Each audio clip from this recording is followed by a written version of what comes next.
Hey guys, welcome back to another video. Today I'm going to be combining two things that I love to do, which is reading and art. So I've been wanting to keep a book journal, but not in the traditional sense of like just writing the name and the pages and all that stuff like that. I thought what I would do is draw a scene or something that kind of depicts a moment from the book and then put kind of like my own book cover and then put the description of the book in here as well. So I'm going to start off with the first 5 books I read. I cannot find the first one to save my life.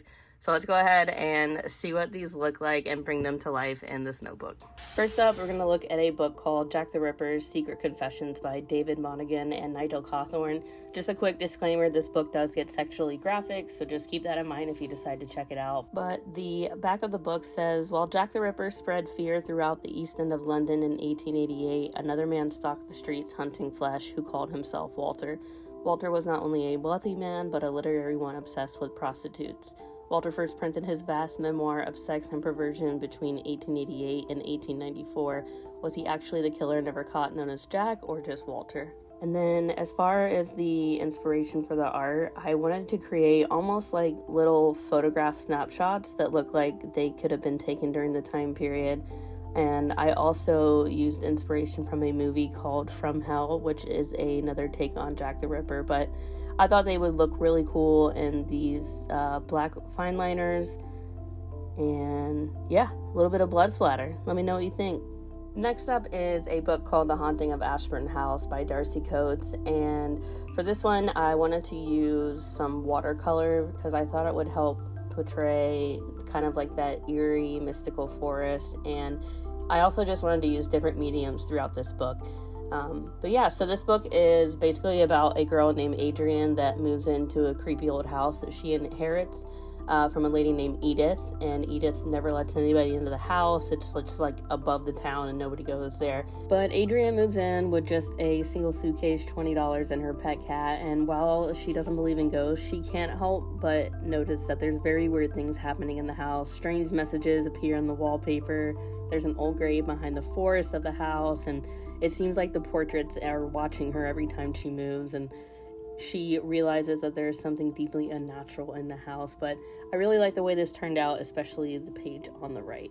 Next up is The Inheritance Games by Jennifer Lynn Barnes, and this was picked by a friend for a book club, so that is how I became in possession of this. But anyway, it's about a girl named Avery Grahams. It says she has a plan for a better future: survive high school, win a scholarship, and get out.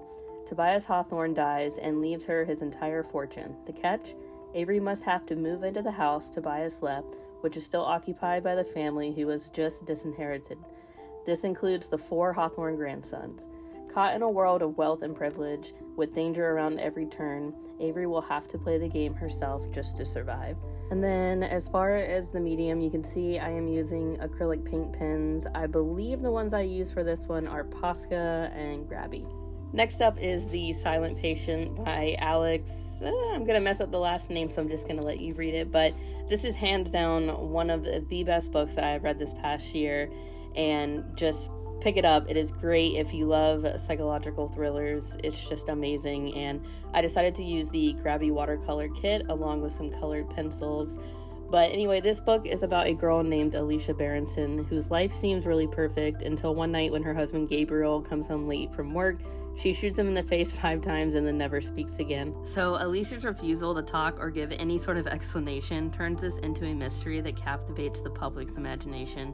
She is then hidden away in a secure psychiatric unit in London, and then a guy named Theo, who is a criminal psychotherapist, is just captivated by her story and is determined to talk to her and unravel her mystery.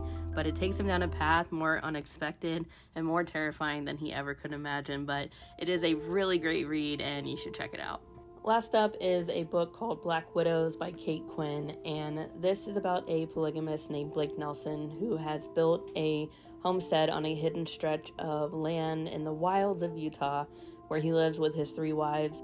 Rachel, the first wife, is obedient and doting to a fault with a past she'd prefer to keep quiet. Tina, the rebel wife, everything Rachel isn't, is straight from rehab in the Vegas Strip. Emily, the youngest wife, is naive and scared and also estranged from her Catholic family. The only thing they had in common was Blake until all 3 are accused of his murder.